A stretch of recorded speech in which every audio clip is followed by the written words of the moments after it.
Quando a pandemia começou, o iFood é uma empresa que cresce 100, 150% ao ano há 7 anos seguidos. Assustador isso. Assustador, um negócio brutal. Brutal. O iFood entrou em março do ano passado com 30 milhões de entregas por mês. Tá bom. Ele terminou em dezembro com 48 milhões. 50% de crescimento arredondando, certo? Certo.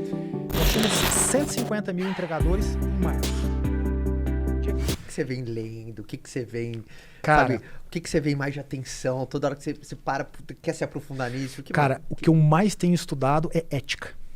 Que legal, cara. Porque, cara, sabe o que acontece? O efeito desse excesso de...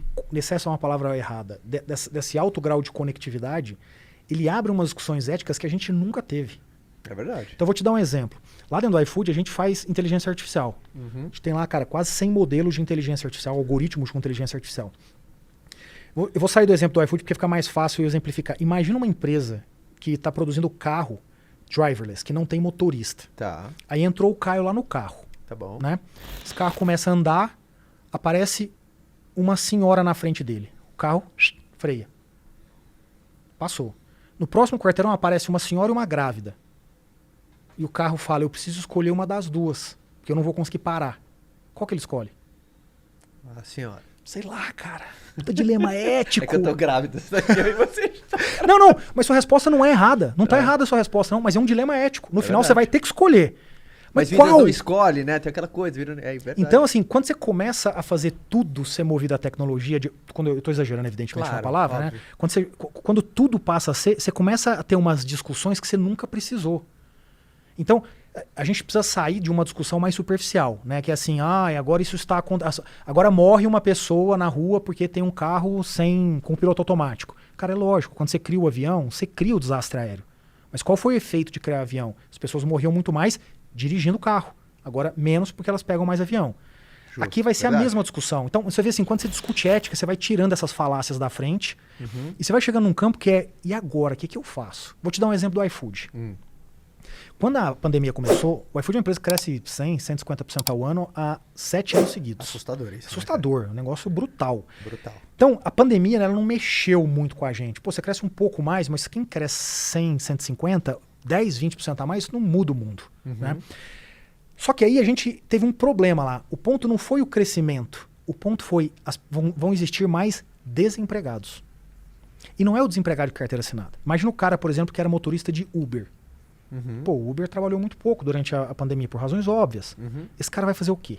Então o que é natural? Que ele busque um outro trabalho da economia compartilhada. Então bate lá no iFood. Então eu vou te dar agora um número. O iFood entrou em março do ano passado com 30 milhões de entregas por mês. Tá bom. Ele terminou em dezembro com 48 milhões. 50% de crescimento arredondando, certo? Certo.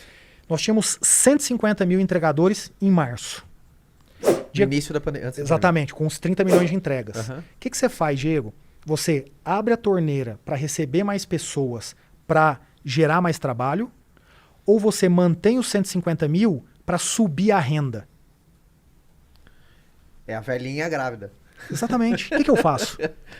Cara, é um dilema ético. Total. Então, por isso que eu tenho estudado muito ética, né? Porque o padrão das coisas, a velocidade com que você se coloca em frente desses dilemas, hoje é muito maior.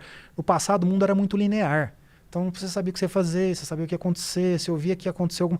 Tudo era linear. Hoje não, cara. Hoje as coisas são... Vou te dar um exemplo ético, dilema ético que você deve viver. Você, cara, pelo teu alcance, deve receber milhares de mensagens por mês. E aí, respondo todas? Mas como que eu respondo A todas? gente recebe quando abre uma caixinha 8, 9 mil perguntas. Tá aí, olha isso. Um dia, numa caixinha.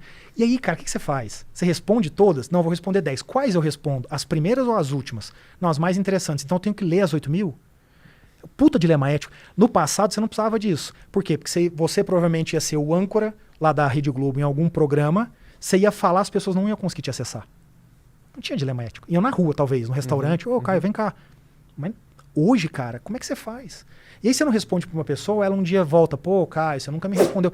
Tem gente que coloca lá, não aguento mais, você nunca me responde. Fica com noção, né? Mas aí, como é que eu faço? Né? Como é que eu seleciono?